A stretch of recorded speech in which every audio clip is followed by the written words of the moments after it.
بیان کیا جاتا ہے کہ کسی گاؤں میں ایک صاحب کا اپنی بیوی سے جھگڑا ہو گیا۔ ابھی جھگڑا ختم نہیں ہوا تھا کہ اسی اثنا میں ان کے گھر مہمان آ گیا۔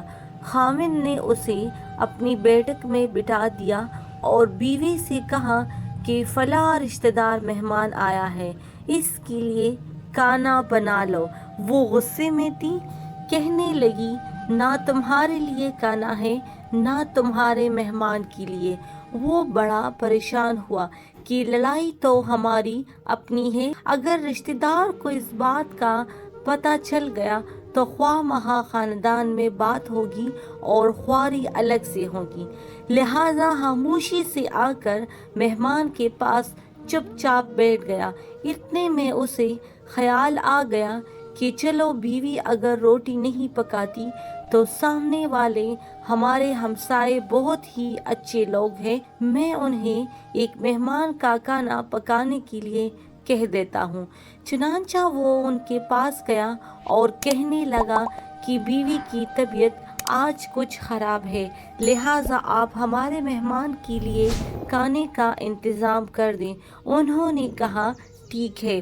وہ مطمئن ہو کر مہمان کے پاس آ کر بیٹھ گیا کہ مہمان کو کم از کم کھانا تو مل جائے گا، جس سے میری عزت بھی بچ جائے گی۔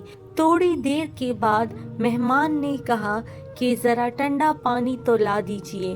وہ اٹھا کہ گھڑے کا پانی لاتا ہوں۔ اندر گیا تو دیکھا کہ بیوی تو زاروں قطار رو رہی ہے۔ وہ بڑا حیران ہوا اور کہنے لگا کیا بات ہے؟ اس نے پہلے سے بھی زیادہ رونا شروع کر دیا۔ کہنے لگی بس مجھے معاف کر دے۔ اس کے خاوند نے کہا کہ بتاؤ تو صحیح، آخر تمہارے رونے کی وجہ کیا ہے؟ تم ایسی کیوں رو رہی ہو؟ بیوی نے کہا کہ پہلے مجھے معاف کر دے، پھر میں آپ کو اپنی بات سناؤں گی۔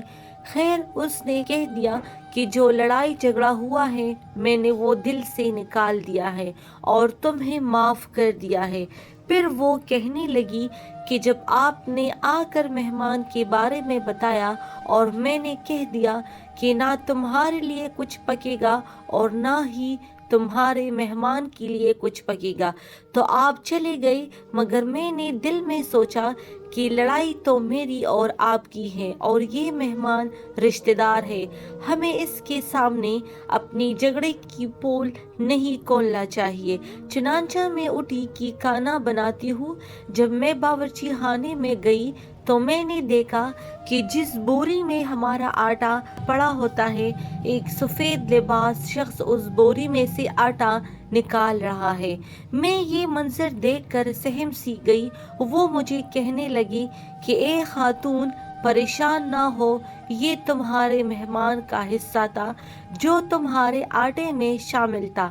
اب چونکہ یہ ہمسائے کے گھر میں پکنا ہے، اس لیے وہی آٹا لینے کے لیے میں یہاں آیا ہوں۔ اس واقعے سے ثابت ہوتا ہے کہ مہمان بعد میں آتا ہے، جبکہ اللہ اس کا رزق پہلے بھیج دیتا ہے۔